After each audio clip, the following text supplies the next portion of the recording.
읽은 내용 너무 유명한 내용이죠. 예수님께서 혼인잔치에 참석하셨다가 거기에 포도주가 다 떨어지자 물로 포도주를 만드셨다. 뭐 이런 내용입니다.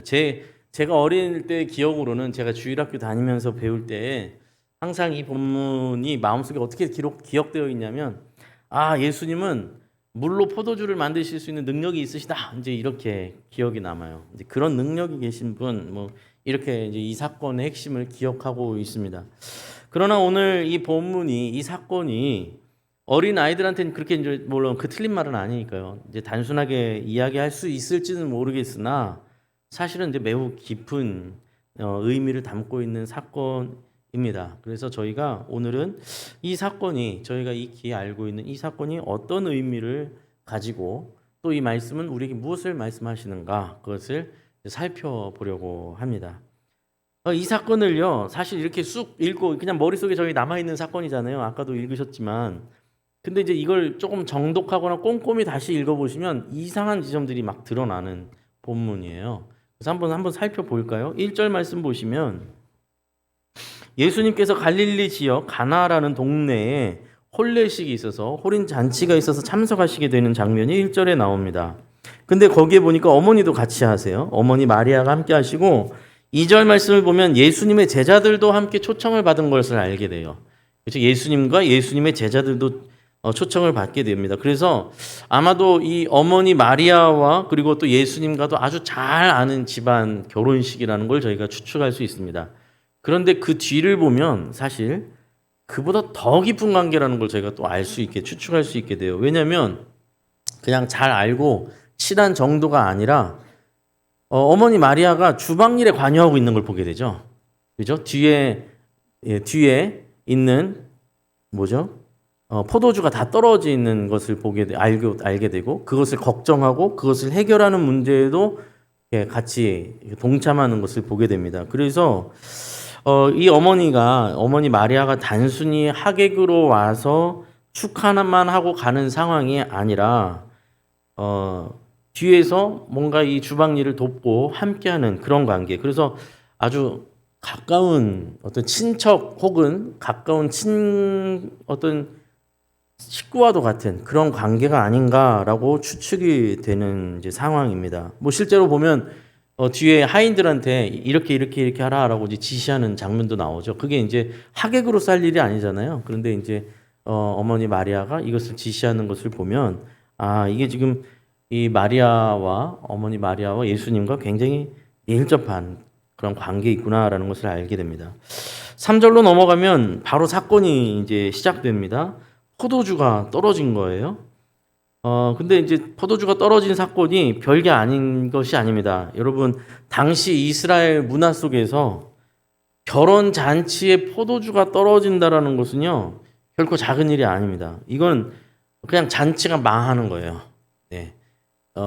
이 결혼 잔치의 기쁨과 축복의 잔치 속에서 모두가 흥겹고 기쁨이 넘치는 이 잔치에 포도주가 떨어졌다?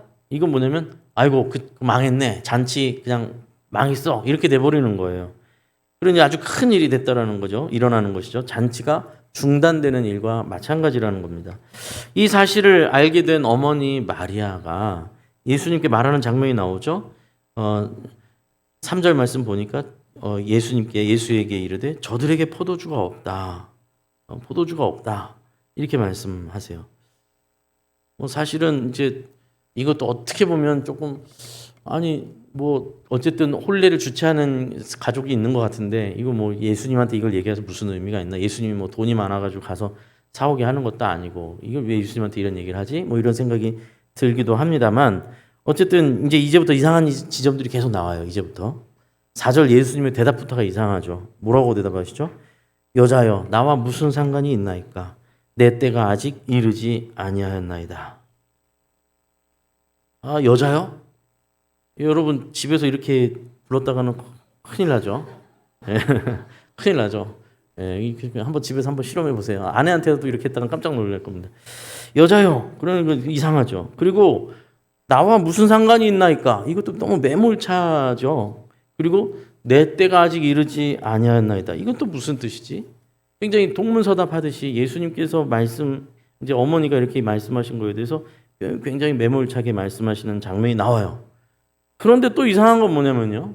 분명히 저희가 읽기에 그렇게 말씀하셨으면 지금 딱 어감을 봤을 때 좀 이상한 말이긴 하지만 어쨌든 어머니 마리아의 말에 이렇게 딱 선을 그은 것 같이 딱 느껴지잖아요. 그런데 5절로 가면 이상한 게 예수님께서 그렇게 매몰차게 말씀하셨는데 어머니 마리아는 하인들에게 뭐라고 지시를 하죠? 너희에게 무슨 말씀을 하시든지 그대로 하라. 이렇게 또 얘기를 해요. 예수께서 너희에게 무엇을 지시하든 그대로 하라. 아니 거절당한 거 아니었나요? 근데 뭔가 예수님께서 뭔가 하실 것처럼 얘기를 하고 있어요. 그리고 또 재미있는 건 뭐냐면 방금 분명히 예수님께서 매몰차게 말씀하신 거 거절하시듯 말씀하신 것 같은데 6절 7절 말씀 보면 정결 예식을 위해 집에 있었던 항아리에 그 6개의 항아리에다가 물을 채우고 그 물을 가져다가 연회장에 갖다 주라고 예수님께서 또 행동을 취하세요. 그렇죠? 그 이상하죠. 뭐 마치 아무것도 안 하실 것처럼 말씀하셔놓고 또 그것을 또 실제로 뭔가 일을 하신단 말이죠. 결과는 뭐 저희가 잘 알고 있죠. 이 항아리의 물이 최상급 포도주가 되어서 모두 즐겁게 이 잔치를 이어갈 수 있었다라는 거죠.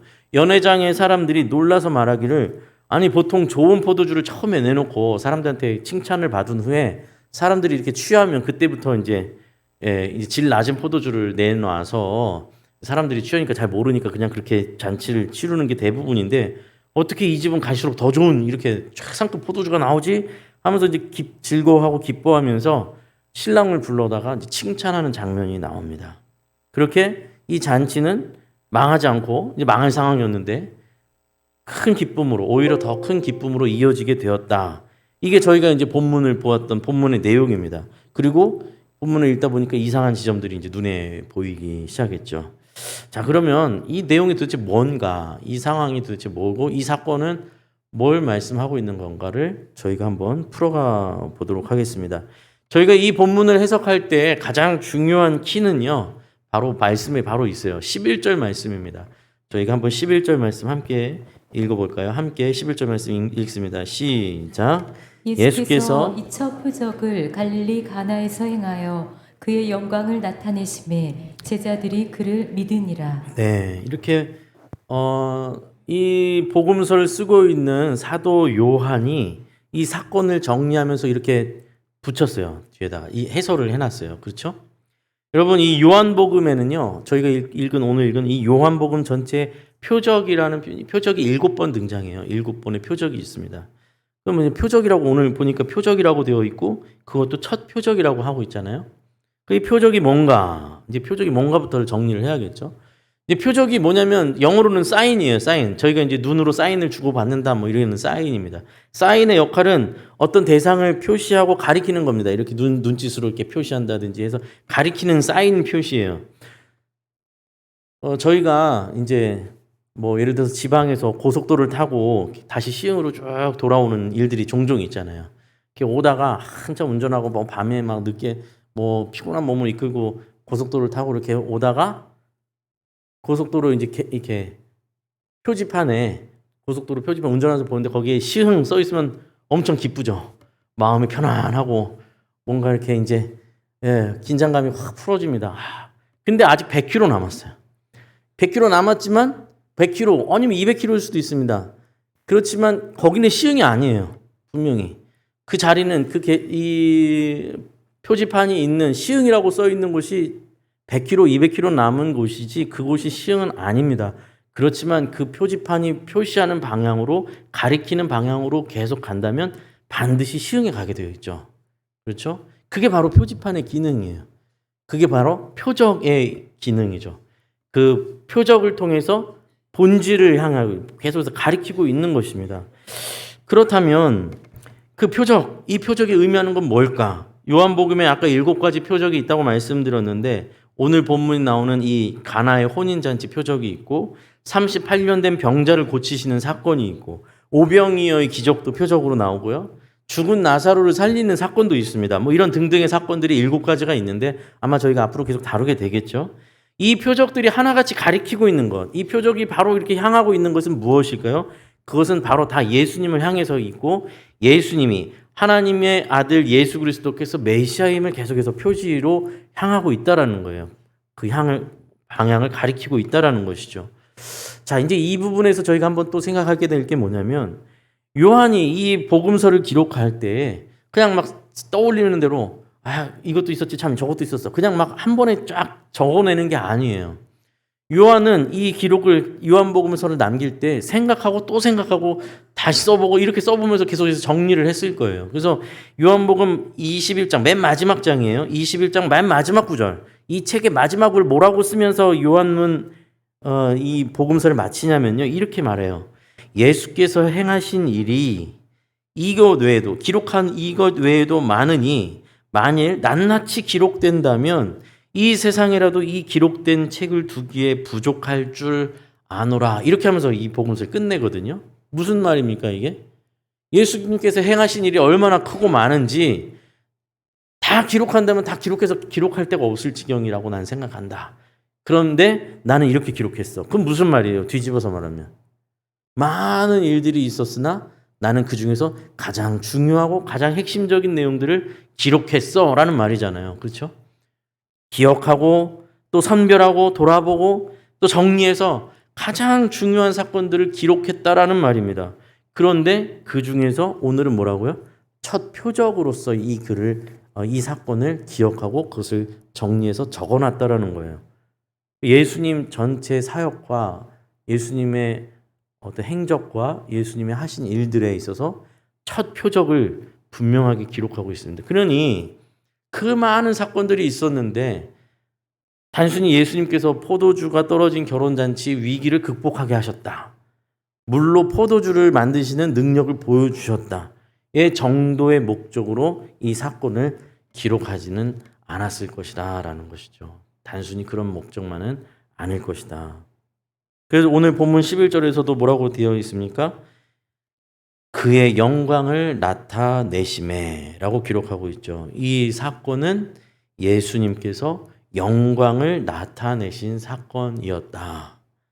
표적으로 예수님의 영광이 드러나도록 그가 메시아임을, 메시아로서 하나님께서 이스라엘과 온 인류를 향하여 구원의 손을 내미신 그 사건으로서 하나님의 아들이 이 땅에 오신 그 일을 맡으신 메시아, 그의 영광이 드러나는 사건이었다. 이렇게 기록하고 있는 거예요.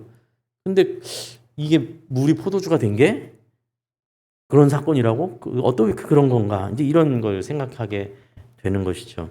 자, 일단은 이 관점, 11절 말씀의 이 설명을 가지고 다시 저희가 아까 전에 이상하게 여겨졌던 내용들을 다시 한번 되짚어 보도록 하겠습니다. 먼저 예수님의 어머니 마리아가 포도주가 떨어졌을 때 아들 예수님한테 이 사실을 말했던 것에 대해서 잠깐 생각해 보겠습니다. 아마 어쩌면 아주 단순한 의도였을 수도 있습니다. 처음 그냥 생각하기로는, 아주 쉽게 생각하면 보니까 가족과 같이 여기는 이 혼례 잔치에 포도주가 막 이제 곧 떨어지는 거죠. 이제 그럼 큰일 난 거예요. 이제 이 잔치 그냥 끝나게 생겼어요. 망하게 생겼어요. 이 어머니 마리아가 자기가 믿음직스러워하는, 자기가 신뢰하는 아들 예수에게 야, 큰일 났다. 어쩌냐, 큰일 났네. 포도주가 떨어졌어. 어떡하지? 뭐 이런 그냥 푸념 가까운 어떤 이런 내용일 수도 있어요. 야, 잔치가 끝나게 생겼다. 망치게 생겼어. 이런 단순한 이야기일 수도 있어요. 근데 이제 그렇게만 보기에는 좀 어렵다고 저는 생각되는 게 뭐냐면, 예수님께서 마리아가 이야기한 것에 대해서 그냥 그러네요, 뭐 좀 그래요, 큰일 났네요 정도의 수준이 아니라 예수님께 어떤 뭔가 요청을 받은 것처럼 나랑 상관없습니다 이렇게 얘기하고 있다라는 거죠. 그러니까 이 어머니가 이 이야기를, 마리아가 예수님한테 얘기할 때 단순히 이 상황에 대해서 설명하는 수준의 것, 그냥 푸념하는 정도의 것이 말로 표현한 것이 아니라 뭔가 예수님께 요청하듯이 말했다라는 걸 저희가 이제 눈치챌 수가 있습니다. 그렇죠? 그럼 이 마리아는 도대체 어떤 마음으로 예수님한테 갑자기 이 일을 요청했는가? 저희가 이제 그 부분을 조금 더 생각해 보게 되는 것이죠. 저희는 사실요, 좀 여기서 좀 짚고 넘어가야 될 게 뭐냐면, 지금 예수님의 제자들도 몇 명 있고, 그리고 주변에 사람들이 있지만 아직 예수님이 누군지 잘 몰라요. 예수님이 이게 예수님의 사역 완전 시작이거든요. 예수님이 누구신지 잘 모릅니다. 여기 있는 사람들 중에 제일 예수님을 잘 아는, 예수님이 어떤 존재인지를 제일 잘 아는 사람은 바로 어머니 마리아입니다, 여러분. 마리아. 왜죠? 예수님의 탄생부터 출생부터 다 그 과정을 겪었잖아요. 마리아가 직접 겪었잖아요. 아직 결혼도 하지 않았는데 자기가 임신을 하고 또 천사가 나타나서 그는 이스라엘을 구하는 이 세상을 구원할 주다. 임마누엘이시다. 하는 이야기들을 다 들었어요. 그러니까 이 어머니 마리아는 비록 요셉과 마리아 사이에서 30년간 그 목수의 아들로 예수님께서 크셨지만 지금 최근에 이 당시 최근의 행동은 뭐였어요? 예수님께서 뭔가를 이제 시작하시는 게 보였단 말이에요. 제자들을 부르시기 시작하셨고 뭔가 일들을 시작하시기 시작했어요. 그래서 지금 이 시점에는 제자들이 다 모인 상태는 아닌 것 같아요. 예수님이 몇 명 제자들 몇 명을 아직 모으고 있는 상태. 그들이 같이 이제 이 식장에 같이 있는 거죠.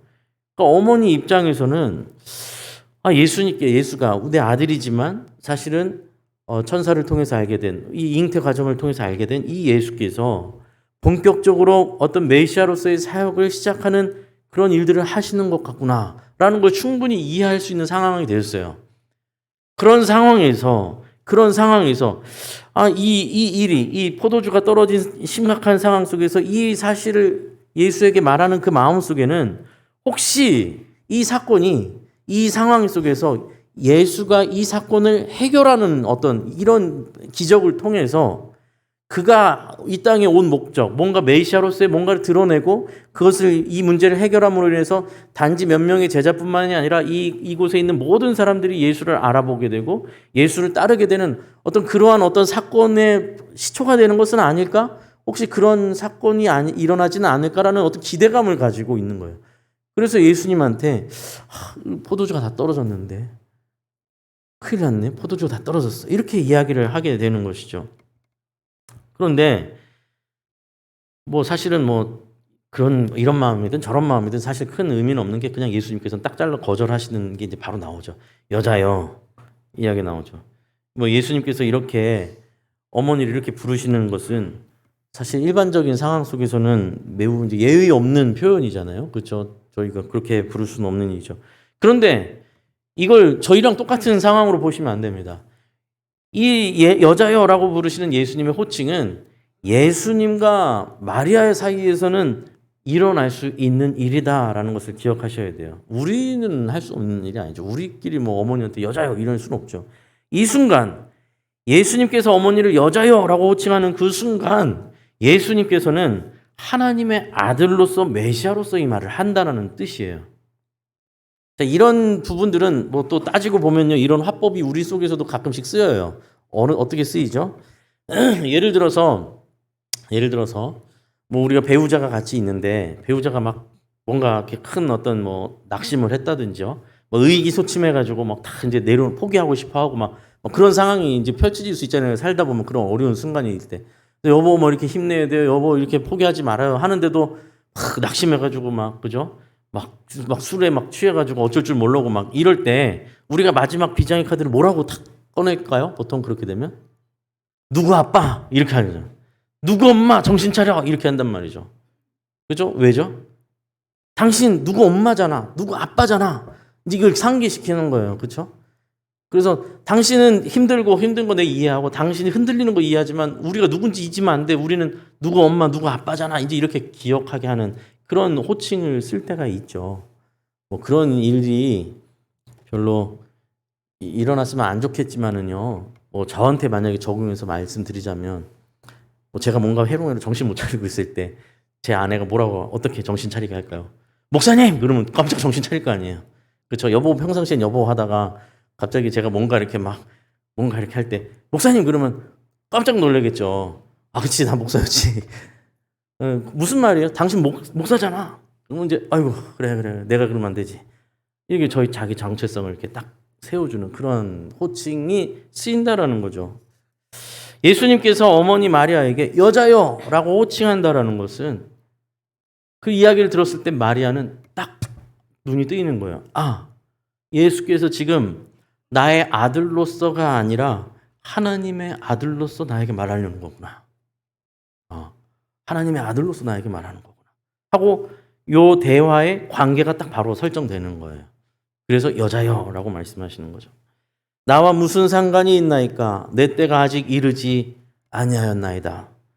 이 말씀은요, 마리아가 아까 말씀드렸던 것처럼 마리아가 예수님께 뭔가 자기가 생각하는 어떤 기대감, 어떤 해결 방식, 그리고 이 기대를 통해서 지향하는 어떤 목적, 기적으로서 사람들에게 예수님을 드러내고 그렇게 예수님께 사람들이 모이게 하는 방식, 그런 마리아의 접근, 그런 기대가 예수님은 나와 상관없다라고 선을 그으시는 겁니다. 나와 상관없습니다. 그것은 나와 관계없습니다. 인간적인 기대, 인간적인 방법, 메시아임을 드러내는 방식으로 사람들보다 더 높은 어떤 놀라운 능력으로 이 일을 받지 않으시겠다라는 겁니다. 왜냐하면 예수님은 아직 내 때가 이르지 않았기 때문이다라고 설명하십니다. 여러분, 예수님의 때, 내 때가 이르지 않았습니다. 예수님의 때는 뭐죠? 이 표현은 예수님께서 내 때가 이르지 않았다. 뭐 이런 표현은 사실 복음서 전반에도 여러 번 이렇게 등장하는 표현입니다. 이 내 때가 되지 않았다. 때가 이르렀다. 이런 표현들이죠. 예수님의 때, 예수님께서 표현하시는 이 예수님의 때는 무슨 순간이죠? 십자가 사건을 말하죠. 십자가 사건. 예수님께서 십자가에서 죽으실 때 그 사건, 궁극적으로 예수님께서 이 땅에서 이루실 구원의 사역, 십자가의 죽음을 예수님께서 늘 나의 때로 말씀하셨던 것을 저희가 기억합니다. 그러니 이 본문에서 마리아가 기대하고 요청하는 바,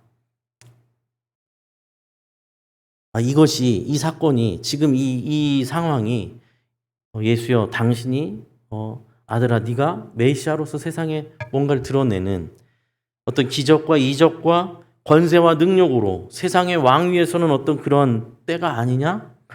그것을 바라보고 얘기하는 그것을 예수님은 그것과 나는 상관이 없고 내 때는 아직 이르지 아니하였습니다라고 말씀하시고 계시다라는 거죠. 여러분, 예수님께서 이 어머니 마리아에게 여자여라고 부르는 건 마지막에 한번 또 나와요. 언제 한번 또 이렇게 부르시죠?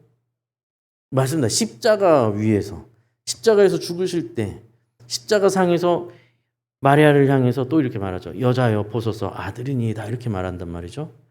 그러니까 그 십자가에 달리신 예수님을 보면서 예수님께서 여자여라고 할 때 마리아는요, 분명히 이 순간 가나의 혼인 잔치에서 예수님께서 내 때가 이르지 아니했습니다가 분명히 떠올랐을 거예요. 다시 한번 자기를 여자여라고 하시면서 뭐예요? 이게 바로 내 때입니다 라는 거죠. 이게 무슨 말씀이에요? 나는 세상이 원하는 방식으로 나를 높이지 않습니다. 세상이 말하는 방식으로, 세상이 원하는 식으로 일하지 않습니다 라는 것이죠. 사실 이 바램은 마리아만의 이 바램은 아니었어요. 예수님의 제자들도 다 이 바램을 가지고 쫓아왔었죠. 많은 무리들이 예수님을 다 이 바램을 가지고 쫓아왔습니다. 그러나 정작 예수님의 때가 되어서 십자가에 매달리시자 모두 다 도망가 버리셨습니다. 모두 다 사라졌어요. 예수님의 때가 정작 이르자 사람들은 그 주변에 남아있지 않았던 것을 기억합니다. 여러분, 예수님은 이 상황에서 그것을 먼저 선을 그어 말씀하고 계신 겁니다. 내가 일하는 방식은 여러분이 원하는 것과 같지 않습니다. 세상이 말하는 것, 세상이 원하는 방식으로 나는 가지 않습니다. 예수님께서 일하시는 방식은 우리가 원하는 방식, 승승장구하고 성공의 가도를 달리는 방식, 주목을 받고 자랑하고 높아지는 방식으로 우리를 이끌어 가지 않는다라는 것을 여러분 기억하셔야 합니다. 궁극적으로 하나님께서 우리 안에서 행하시는 일들은 대부분 어떤 길로 우리를 인도하십니까? 대부분이 고난과 어려움이에요. 그렇죠? 대부분이 고난과 어려움입니다. 대부분이 우리가 가고 싶어 하지 않는 길을 가게 하나님께서 인도하십니다. 그러나 그곳이 생명의 길이라 하시고 그곳이 내가 깎여지는 길이고 내가 새로워지는 길이라고 주님께서 우리를 그 길로 인도하세요. 그러나 오해하시면 안 됩니다. 주님께서 우리에게 고통 주시는 것을 즐기셔서 그렇게 하는 것은 아니십니다. 왜냐하면 목적이 달라서 그렇습니다. 목적이 달라서.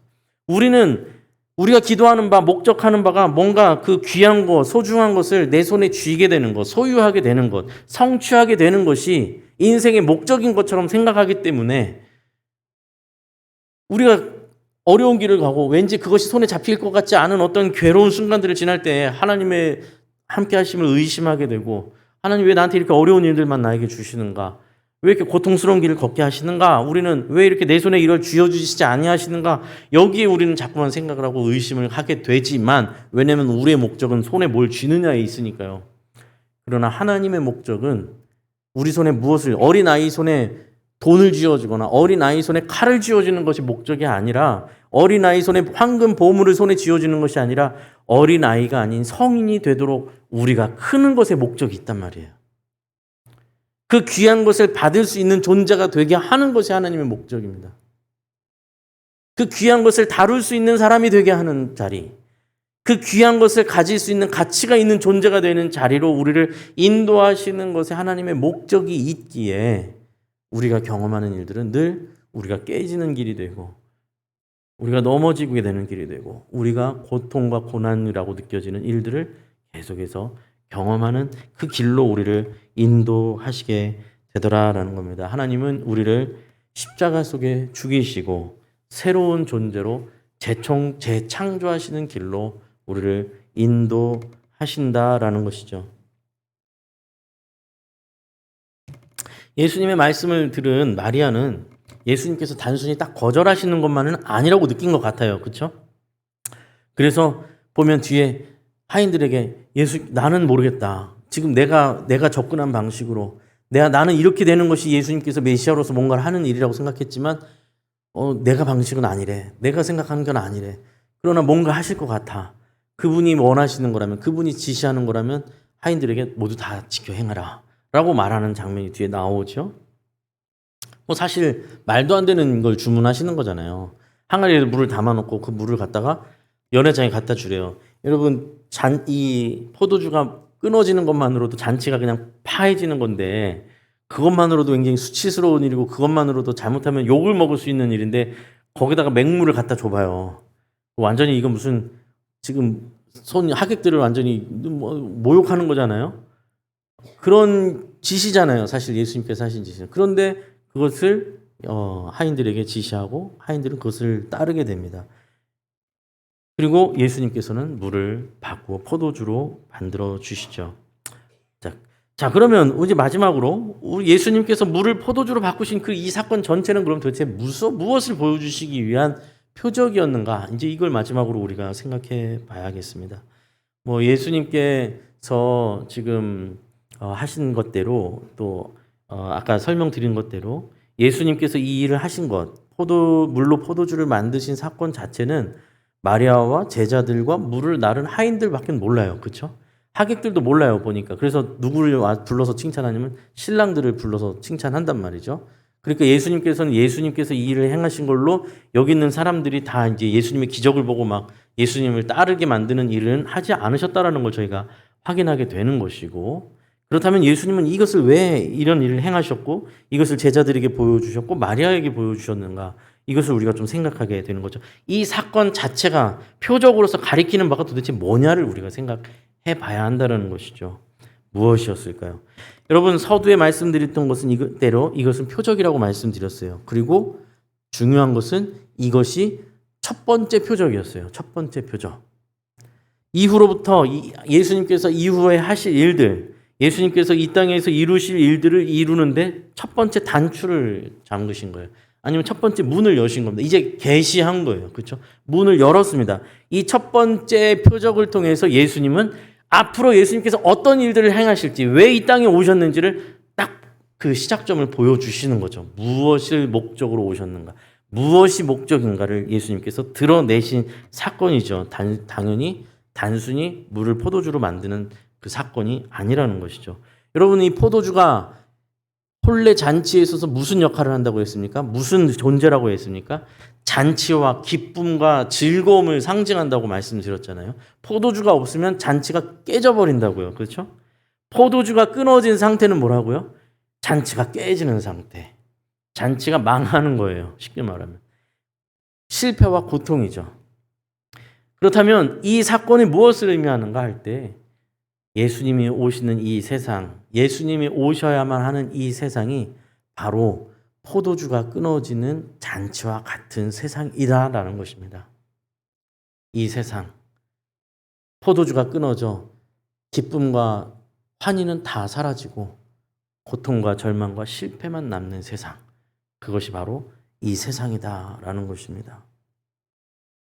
기쁨이 무엇인지, 참된 의미가 무엇인지, 삶의 참된 의미, 기쁨이, 목적이 무엇인지를 잃어버린 상태가 바로 이 세상이었다.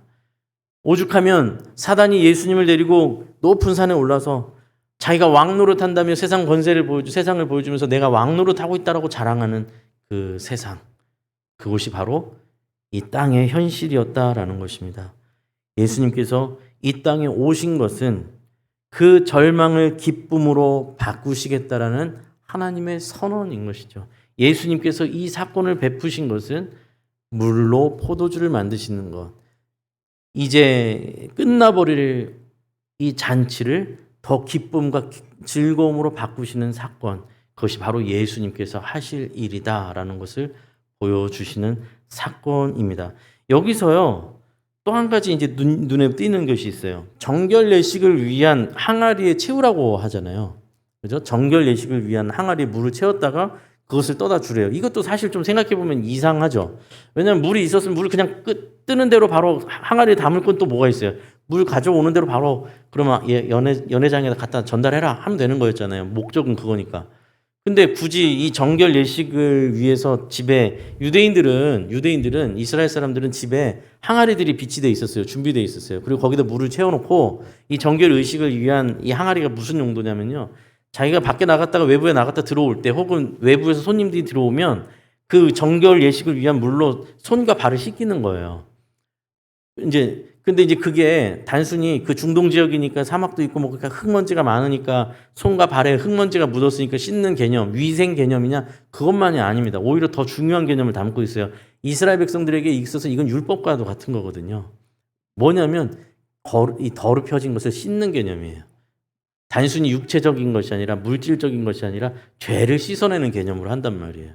그래서 이제 손을 씻는다라는 것도 이렇게 막 씻는 것만이 아니라 나갔다 외출했다 들어오면 이렇게 손을 하면 위에서 물을 이렇게 부어가지고 손끝에서 팔꿈치를 이렇게 흘려내려 보내는 어떤 그런 상징적 행위로도 씻는단 말이에요. 왜냐? 죄의 문제를 늘 해결해야 된다고 생각하는 거죠. 깨끗해져야 된다. 거룩해져야 된다. 이게 늘 상징적으로 행위로서 있는 거예요. 그러나 인간의 죄와 절망은 그렇게 아무리 씻고 반복하여 씻고 물을 흘려보내도 아무리 어떤 열심을 내고 어떤 공을 세워도 아무리 어떤 좋은 것을 취하고 무엇인가 그 좋은 것을 행한다 할지라도 밑빠진 독처럼 채워지지 않는 수렁과 같은 것이 인간의 어떤 행위잖아요. 그렇죠? 여러분 우리가 뭐 이렇게 여기 모이신 성도님들 수만큼이나 각자 다 다른 삶을 살고 있죠. 각자 다 다른 어떤 삶의 정황 속에 놓여 있습니다. 어떤 분들은 이곳에 있는 분들 중에 어떤 분들은 지금 제일 큰 화두, 제일 큰 문제는 건강의 문제일 수도 있어요. 그렇죠? 난 건강만 해결되면 되는데 어떤 분은 경제적 문제만 해결되면 될 수도 있어요. 나 이게 지금 이 문제만 해결되면 돼. 사업에 어려움이 있어서 이것만 넘어서면 될 것 같은데 각자 다 다릅니다. 뭔가 어떤 문제 이것만 하나 해결되면 될 것 같아. 여러분 그런데 살다 보면 어떻습니까? 그것이 그래서 내게 소유가 되거나 그것을 내가 가지게 되거나 그걸 넘어서게 되면 천국이 임합니까? 전혀 그렇게 될 수가 없습니다. 인간이 소유하고자 하는 것, 인간이 아무리 건강하게 되고 아무리 많은 것을 가지게 되고 높은 곳에 오르게 되고 좋은 차를 타게 되고 큰 집에 살게 되고 좋은 명품백을 맨다고 해서 우리의 근원적 문제가 해결되는 것은 아니라는 것을 우리가 누구보다도 우리 스스로 잘 알고 있어요. 우리의 존재의 문제가 해결되지 않는 한 우리는 그 어떤 조건과 환경, 내가 소유한 것을 바꾸고 성취한다 할지라도 영원한 목마름에 빠지게 되어 있습니다. 해결되지 않는 갈증 속에 빠지게 되어 있는 것이 인간입니다. 인간은 그런 존재이죠. 예수님은 그 영적인 목마름, 존재의 목마름을 포도의 주의 기쁨으로 바꾸어 주겠노라라고 그의 영광을 드러내신 겁니다. 내가 그렇게 너희를 바꿔주러 이 땅에 왔노라라는 것을 표적으로 보여주시고 계시다라는 것이죠. 여러분, 우리가 이렇게 예배 가운데 모여서 사실 아까 보니까 막 2부 예배 때 보니까 막 이 설교 시간에 막 밖에서 막 빗소리가 막 크게 들릴 정도로 엄청난 비를 뚫고 오셨는데요. 우리가 이렇게 예배 가운데 모여서 하나님 앞에 이 마음으로 엎드리는 것은 이런 의미를 가지고 온 것이죠. 주님, 세상의 것으로 채울 수 없는 존재가 되었습니다. 저는 주님을 알게 되고 저는 이제 세상의 것으로 채울 수 있는 존재가 아닙니다. 가지는 것, 소유하게 되는 것, 높아지는 것, 휘두르는 것으로는 살 수 없는 존재가 되었습니다. 하나님께서 주시는 영원한 기쁨, 하나님만이 주실 수 있는 인생의 의미를 찾지 못해서는 저는 아무 의미를 찾을 수 없는 존재가 되었습니다. 하나님께서 주시는 영원한 기쁨, 하나님만이 주시는 인생의 의미가 없다면, 그것이 아니면 우리는 포도주가 끊어진 잔치 속에 있는 그런 존재입니다. 주님, 나를 불쌍히 여기소서. 그게 우리가 이곳에 있는 것이죠. 우리가 영원한 진리와 생명으로 우리를 채워 주시옵소서. 세상의 것으로 연명하며 살지 않게 하여 주시고 영원한 하나님의 뜻을 따라 그 뜻을 채워가며 살아가게 하여 주옵소서. 이것이 지금 우리가 드리는 예배, 하나님께 간구하는 소원의 내용인 것이잖아요. 그렇죠? 지난주에 저희가 읽었던 본문 기억하시나요? 예수님께서 안식일에 회당에서 이사야서 말씀을 펴시고는 낭독하신 사건을 저희가 읽었어요. 그 사건은요, 그때 제가 설명드렸는데 예수님께서 갈릴리와 가버나움을 다니시면서 표적을 행하시고 이적을 행하시다가 고향 나사렛으로 오셔서 이사야서 말씀을 낭독하셨다 이렇게 했잖아요. 그러니까 지금 오늘 이 첫 표적이 그때 표현했던 가버나움과 갈릴리를 다니면서 하신 일의 표적인 거죠. 그리고 이 이후에도 몇 가지 예수님께서 이적과 기적을 행하시고 그 다음에 나사렛에 가셔서 이사야서 말씀을 펴사 당신이 지금까지 예수님께서 하신 일들을 무엇인지 해설하고 선포하신 게 지난주 읽었던 본문이잖아요. 뭐라고 말씀하셨습니까? 무슨 말씀을 읽었습니까? 이렇게 말씀 봉독하셨죠. 주의 성령이 내게 임하셨으니 이는 가난한 자에게 복음을 전하게 하시려고 내게 기름을 부으시고 나를 보내사 포로된 자에게 자유를 눈먼 자에게 다시 보게 함을 전파하며 눌린 자를 자유롭게 하고 주의 은혜의 해를 전파하게 하려 하심이라 하였더라. 이사야서 말씀을 읽으신 후에 뭐라고 말씀하셨다고요? 오늘날 너희 귀에 이것이 응하였다. 이렇게 말씀하셨죠. 네, 이 일이 너희에게 이루어진 것이다. 라고 설명하셨다는 겁니다. 예수님께서 뭘 말씀하십니까? 심령이 가난한 자들이여 내가 너희에게 복음으로 그 목마름을 채우게 하리라. 죄와 사망에 포로된 자들이여 내가 너희를 자유케 하리라. 눈이 어두워져 인생의 길을 찾지 못하고 헤매고 있는 너희들아. 지금도 뭐가 인생의 목적인지 알 수 없어. 이것만 가지면 행복할까? 저것까지 더 가지면 이제 행복해질 수 있을까? 이게 내 인생의 목적인가? 내가 이걸 위해서 이렇게 딱 열심히 살아야 되는가? 어디로 가야 될지 알지 못해서 갈팡질팡하고 눈이 멀어 있는 자들이여 내가 눈을 다시 보게 함을 전파하여 억눌린 삶으로부터 자유롭게 하리라. 예수님께서 말씀하시는 겁니다. 은혜의 날을 내가 선포하니 너희는 자유함을 얻으라. 그것이 예수님께서 우리에게 선포하신 말씀이다라는 것이죠. 여러분, 우리가 운전할 때 표지판을 잘 따라가야 되잖아요. 그렇죠? 이게 아까 말씀드린 것처럼 실컷 열심히 100km, 200km 운전해서 시흥 다 가까이 왔는데 시흥 거의 다 가까이 와서 뭐 이제 표지판 볼 필요도 없어. 근데 보통 갈림길은 이렇게 살짝 나눈단 말이죠. 그래서 살짝 나눠서 뭐 비슷하게 보이니 이쪽 길로 가도 되겠지 갔는데 부산행이면 끝나는 거죠. 그죠? 그냥 또 한참을 돌아야 됩니다. 아마도 세상은 우리에게 끊임없이 자기의 이 표지판을 우리에게 내밀 거예요. 그렇죠? 우리가 그렇게 살고 있잖아요. 너 이것만 사면 돼. 이것만 사면 행복할 거야. 홈쇼핑에서 갑자기 막 세일을 50%, 80% 해요. 저것만 사면 행복할 것 같아. 좋은 차 보면 저것만 가지면 내가 뭔가 남자의 로망은 이루어질 것 같아. 뭐 이런 생각이 듭니다. 그런데 여러분, 그것들은 우리를 궁극적으로 진정한 행복으로 이끌 수 없습니다. 여러분 경험하셨잖아요. 계속 목마르잖아요. 오히려 우리를 끊임없는 목마름으로 우리를 추락시킬 겁니다. 우리의 표지판은 오직 예수 그리스도입니다. 여러분 잊지 마십시오. 그 길은 좁고 협착해 보입니다. 많은 사람들이 찾지 않을 것이라 예수님께서 말씀하셨습니다. 그 길은 나를 깎아내야 되는 길입니다. 불편한 길입니다. 참아야 되는 길입니다. 괴로운 길입니다. 어둡고 심지어는 다윗은 시편에서 이렇게 말합니다. 사망의 음침한 골짜기라고까지 표현했습니다. 사망이 나를 둘러싸고 있는 것 같습니다. 그러나 그곳이 목자 되신 주님이 우리를 인도하시는 길이라면 그 길이 생명의 길입니다. 그 길이 우리에게 진리로 인도하시는 길입니다. 그 길만이 우리에게 참 생명을 주시는 길입니다. 그것을 놓치시면 안 됩니다. 그것을 포기하시면 안 됩니다. 목자 되신 주님께서 인도하시는 그곳, 동행하시는 그곳, 그 길을 놓치지 아니하고 포기하지 아니하고 끝까지 따르고 또 따라서 우리의 삶이 포도주가 끊어져 황폐해진 그런 삶이 되지 아니하고 영원한 샘물로 목마르지 않는 생수로 아니 그보다 더 넘치는 포도주로 기쁨과 잔치가 되어지는 하나님의 잔치가 이루어지는 귀한 은혜의 삶이 되어지는 저와 사랑하는 시흥평안교회 성도님들 되시기를 간절히 소원합니다. 기도하겠습니다. 하나님 아버지 감사합니다.